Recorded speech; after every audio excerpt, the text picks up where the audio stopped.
Gente, eu vou iniciar hoje até a Lesson 8, a lição 8, tá bom? Vou dar uma revisada aí, na verdade, corrigindo, né? Lendo com vocês alguns exercícios e já dando a resposta deles para que vocês entendam mais ou menos como que é a dinâmica de resolução de exercícios em inglês, tá bom? Então, hoje nós ficamos com os conteúdos Ampliação de Conhecimento de Mundo 1 e 2, além de Exercitando a Compreensão Textual 1.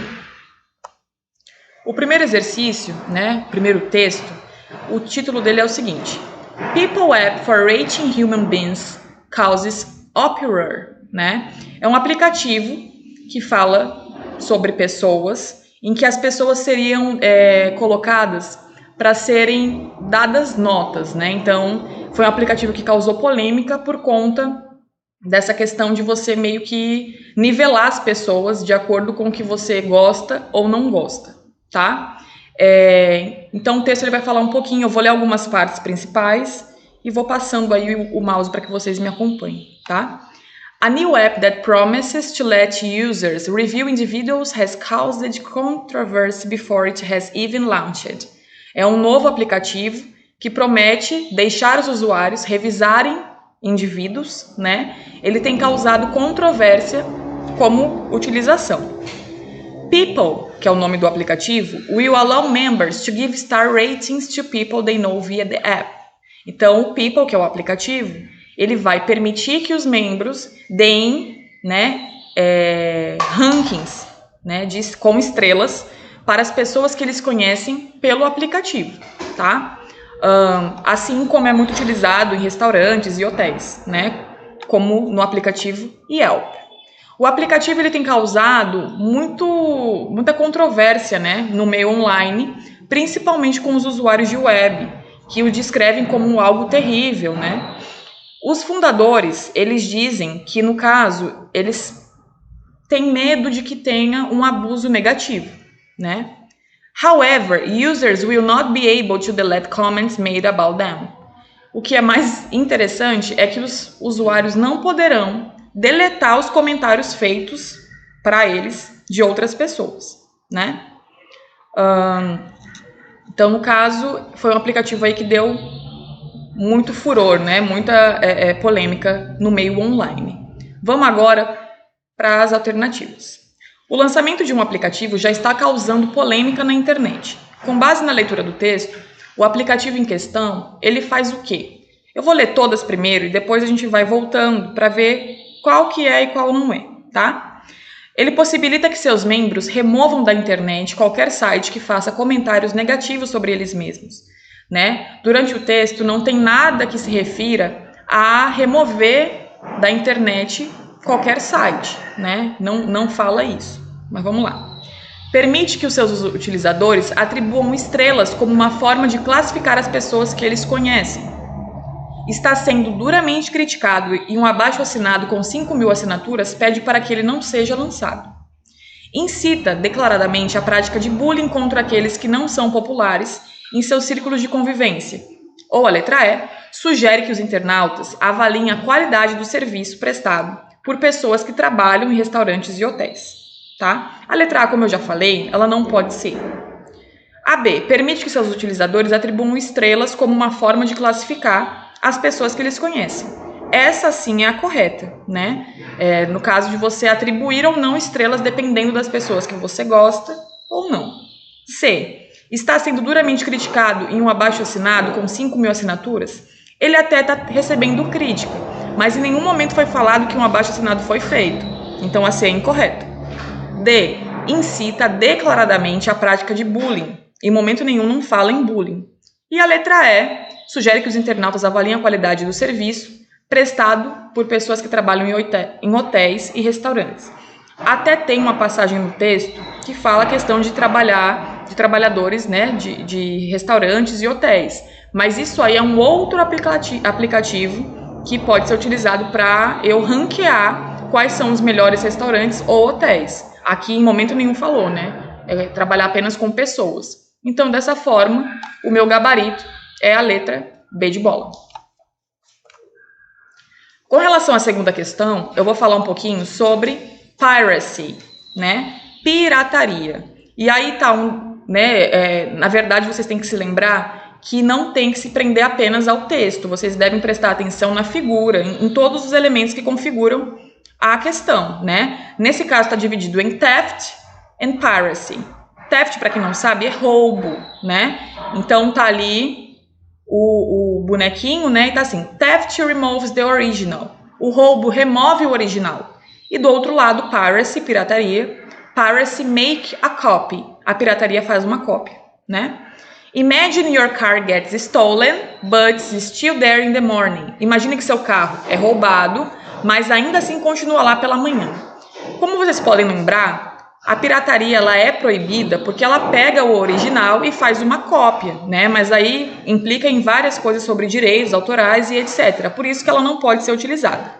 Da mesma forma que o roubo também é condenado, né? O roubo você remove o original, a pirataria você pega o original e faz uma cópia. Diante disso, o texto, né? A questão ela fala assim: a pirataria ou pirataria moderna, como alguns denominam, é a prática criminosa de vender ou distribuir produtos sem a expressa autorização dos proprietários de uma marca ou produto. De acordo com a imagem anterior, é correto afirmar que o produtor do texto argumenta que a pirataria e o roubo são fenômenos essencialmente idênticos no que tange à violação dos direitos autorais. A gente sabe que não são essencialmente idênticos. B de bola. Questiona a suposta diferença entre a pirataria e o roubo, sustentando a tese de que a pirataria não passa de uma forma sutil de roubo. Em momento nenhum é falado que a pirataria é sutil, né? Claro que a gente sabe que o roubo ele implica em algo maior, mas a pirataria não pode ser considerada sutil. C. Sintetiza a diferença entre a pirataria e roubo, tem diferença sim, alegando que o produto da pirataria não suprime a existência do original, diferentemente do roubo. É o nosso gabarito, é a letra C, mas vamos ler as outras. Defende a descriminalização da pirataria como uma maneira de reduzir a incidência do fenômeno. Em momento nenhum eles defendem que é uma coisa que deve ser discriminada, né? Descriminalizada. E a E compara a pirataria e o roubo, defendendo o argumento de que a primeira é uma prática justificável em função dos preços abusivos. Em momento nenhum isso é levado em consideração. Então, por isso, o gabarito da questão é C. A minha próxima questão traz aí um robô, e eu vou ler para vocês para ficar um pouco mais claro. I'm programming our RoboLine to emotionally manipulate their owners into building upgrades. You're teaching cloud connected robots all over the world how to surreptitiously control humans? Technically, yes, but free will is an illusion anyway. Well, if it isn't, it will be. Nesse caso, pessoal, eu vou estar aí trabalhando com 2 pessoas e com um robô. Vamos para as alternativas. De acordo com a tirinha, o Gilbert está programando robôs para acessarem as informações pessoais de seus proprietários por meio da tecnologia da nuvem. Ele até fala em cloud, né? B. Aceitarem automaticamente atualizações importantes sem o consentimento dos proprietários. C. Persuadirem seus proprietários a fazer algo que interessa à empresa fabricante dos robôs. E é justamente esse o nosso gabarito, porque eles falam, né, que os robôs vão ser programados para conseguir manipular emocionalmente os proprietários. D de dado, provarem aos seres humanos que o livre-arbítrio não passa de uma mera ilusão, não fala isso, e detectarem no âmbito da empresa quais são os funcionários que estão emocionalmente frágeis. A palavra emotionally, emocionalmente, ela até aparece, mas é com relação dos robôs conseguirem persuadir os seus proprietários emocionalmente. O gabarito, então, é a letra C. Aí tem uma figura, né? A figura, no caso, ela diz muita coisa, então vocês precisam prestar atenção também nela e atrelar o título. Is your technology killing you? A sua tecnologia está te matando? Como vocês podem perceber, a palavra degrees quer dizer grau. Então, eles estão mostrando, né, as figuras, as 5 figurinhas do esqueleto, os diferentes degraus que uma pessoa pode ficar dependendo do uso do celular. E aí, no caso, Inclinando a sua cabeça, né, inclinar a sua cabeça para olhar no seu celular, eles podem causar sérias consequências para a sua coluna e etc. Né? A pessoa aqui, né, Kenneth Hansred, que é a chefe de cirurgia de coluna, ela diz que tem encontrado muito estresse, né, um aumento muito grande no estresse das colunas, e com isso pode causar degeneração e possíveis até cirurgias, né? O estudo, ele vai aparecer no próximo mês, né? E ela diz que é impossível evitar que as tecnologias causem essas questões, né? No caso, quanto maior o uso, mais as pessoas elas podem ter esse tipo de problema. Então, essa doutora, ela pede para que as pessoas elas utilizem as tecnologias fazendo um esforço para que fiquem na posição o mais neutra possível, né? Diminuindo assim os prejuízos para a coluna. Com isso, inclinar o pescoço para olhar o celular impacta a coluna de uma pessoa. Essa foi a conclusão de um estudo publicado na revista científica Surgical Technology International. De acordo com o texto anterior, o estudo ele demonstra o quê? Ressalta que devemos fazer um esforço para manter a coluna em posição neutra quando olhamos para os nossos celulares. Essa aí já é o gabarito, mas eu vou ler as demais, né? Ela fala assim, a questão da posição neutra, quanto mais neutra a posição, menor o impacto causado na coluna, né? E, consequentemente, os problemas. Declara que é praticamente impossível evitar os problemas que a tecnologia acarreta para a saúde do ser humano ao longo de sua vida. Não é tão assim que está sendo falado, né? De uma maneira mais sutil. C. Afirma que o ato de olhar para baixo quando checamos o nosso aparelho celular aumenta em até 12 quilos o peso que fazemos sobre a coluna. D. Destaca que o problema pode ser evitado com a simples diminuição do número de horas que passamos. Sim, né? Isso aí até pode ser evitado, mas não é o que está em foco no texto. E alerta que as consequências da tensão exercida podem provocar paralisia. Em momento nenhum foi falado. Então, com isso, a alternativa A é o gabarito da questão. Nós vamos agora para a Lesson 7, para a lição 7, que vai falar um pouquinho sobre a ampliação do conhecimento de mundo, né? A gente sabe que cada vez mais as questões de inglês são relacionadas a uma questão internacional e que formam, né, uma questão em inglês para vocês responderem.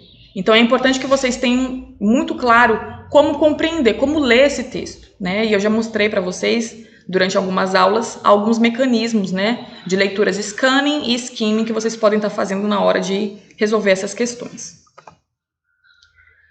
Basicamente aqui é o seguinte: In America, the culture gesture of shaking hands, né, na América, o gesto cultural de balançar as mãos, né, de se cumprimentar, é considerado uma norma quando você vai, no caso, se apresentar, vai apresentar pessoas, né, uma pessoa a outra. De verdade, na América, para recusar, né, quando você aqui na América recusa apertar a mão de uma outra pessoa, é considerado um gesto muito rude.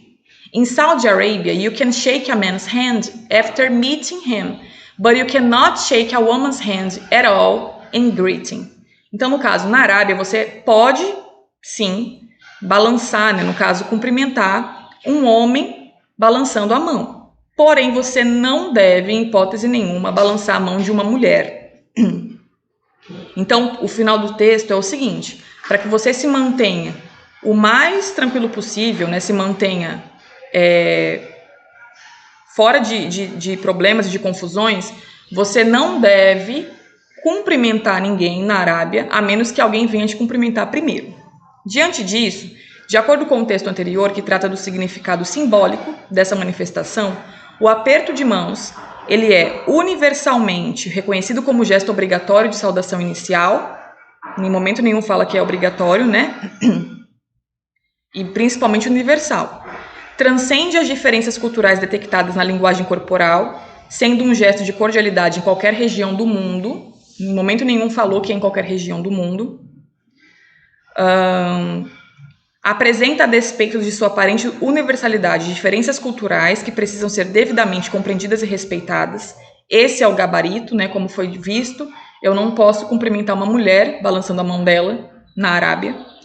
Então, a C é a correta. Denota uma atitude grosseira quando o indivíduo em questão recusa-se a cumprimentar uma mulher que pertence à cultura árabe. Não foi bem assim que falou. E provoca o constrangimento quando é realizada em público no mundo árabe. Não, você até pode cumprimentar homens, né? O fato aqui tá cumprimentar pessoas do sexo feminino, que aí não pode. Então, o gabarito é a letra C. Penúltimo texto. What is a gap year? Tá? Gap, para quem não lembra, é a palavra intervalo, tá? A gap year is a period of time when students take a break from formal education to travel, volunteer, study or work. Em outras palavras, a expressão também pode ser utilizada como ano sabático. Nos Estados Unidos, o ano sabático é um ano em que os alunos eles acabaram de sair do ensino médio e eles ficam o ano posterior tranquilos, sem fazer nada, né? Vendo o que vão cursar na faculdade, fazendo cursos, fazendo trabalho voluntário e etc. A gap year experience can last for several weeks. Então, o ano, né, de intervalo, ele pode durar poucas semanas, um semestre, or up to a year or more. E pode durar também um ano ou até mais. Typically, a gap year is taken between high school graduation. Então, tipicamente, normalmente, esse ano ele é tirado entre a graduação do ensino médio and start college, e começar a faculdade, during college, durante a faculdade, or between college and starting graduate school or a career. Ou então entre a faculdade e começar, no caso, né, a se graduar, ou quando for começar a iniciar uma carreira, certo? O gap year é uma tradição há muito enraizada nos costumes dos jovens europeus e americanos, mas que ainda não faz parte da realidade dos jovens brasileiros, porque aqui no Brasil, normalmente o aluno ele se forma no ensino médio e já vai para uma faculdade. De acordo com o texto anterior, que descreve a tradição, é correto afirmar que o gap year é o intervalo de tempo obrigatório exigido pelas universidades como pré-requisito, em momento nenhum fala que é obrigatório. B. Entre as diversas atividades que podem ser praticadas por aqueles que optam por experimentar o gap year, encontram-se o trabalho de natureza voluntária ou uma viagem. Esse sim é o nosso gabarito, né? Muitos alunos aproveitam esse ano que vão ficar parados para fazer trabalho voluntário ou uma viagem, então a letra B é o gabarito. Os indivíduos que não tiveram a oportunidade de receber uma educação formal podem optar pelo gap year, em momento nenhum fala isso. Apesar de o gap year estar consolidado nas culturas americana e europeia, há uma enorme resistência no mercado de trabalho aos estudantes que optam por fazê-lo, também não diz isso. E embora não tenha um limite mínimo de tempo, podem estender-se por semanas ou meses, o gap year não pode ultrapassar o período máximo de 1 ano. Pode sim, porque o texto fala que pode durar 1 ano ou mais. Vamos para a nossa última questão. No caso aqui sobre a Lesson 8, exercitando a compreensão textual. Aliens did, however, note that major accidents have often been the catalysts, tá? Aqui no caso não ficou em negrito, mas a palavra que eu vou querer é catalysts. For key changes in the maritime industry safety. Aqui no caso, eu estou falando um pouquinho sobre acidentes que podem acontecer com companhias marítimas, tá? Então aqui eles pedem o seguinte. In the excerpt, né, no trecho, major accidents, a maioria dos acidentes, have often been, tem frequentemente sido, the catalysts for the key changes, os catalisadores para as mudanças. A palavra highlighted, né, que é a palavra que deveria estar aqui em negrito, pode ser substituída por o quê? A letra A, incentives, incentivos. Letra B, clogs, que é entupimento. Letra C, obstructions. Letra D, troubles. E letra E, excuses. A palavra catalysts significa catalisador. A gente sabe que o catalisador é algo que precipita o evento, né? E muitas vezes ele faz com que o evento aconteça de uma maneira mais rápida. Então, dessa forma, a alternativa que mais se aplica é a alternativa A, incentivo, tá? Incentives, letra A. Eu espero que vocês tenham entendido. Tentem fazer os demais exercícios. Essa aula foi referente às lições 1 e 2. E vou ficando por aqui. Bye, bye.